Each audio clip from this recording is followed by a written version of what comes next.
Короткое мероприятие по случаю презентации озвучек, интервью и очерков из 5-го и пока еще не вышедшего в печать 6-го тома сборника «Люди Центра Азии» собрало в гостиной библиотеки Тувинского отделения Всероссийского общества слепых не только людей незрячих.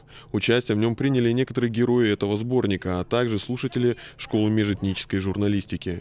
Дирижировала всем на презентации главный редактор газеты «Центр Азии» Надежда Антуфьева, уже много лет кропотливо собирающая интервью и очерки об интересных людях Тувы.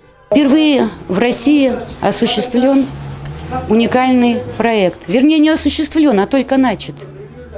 Озвучивание журналистских работ, очерков и интервью о людях и с людьми замечательной нашей Тувы и нашей России, друзей Тувы, которые вошли в книгу «Люди Центра Азии» в 5-й и 6-й том. Работа над проектом началась в октябре прошлого года, и на сегодня озвучено 27 материалов. Печать заговорила голосами известных в Туве журналистов. Впереди, говорит Надежда Антуфьева, предстоит еще много работы. Нужно озвучить еще 40 очерков и интервью.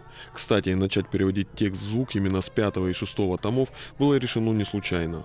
Потому что там, на наш взгляд, и на взгляд директора библиотеки, которая предложила начать с лучшего, наиболее глубокие, емкие и качественные материалы.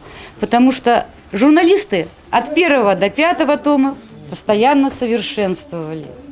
И в 6-м, я думаю, который выйдет летом этого года, будут самые качественные интервью именно в плане журналистских работ.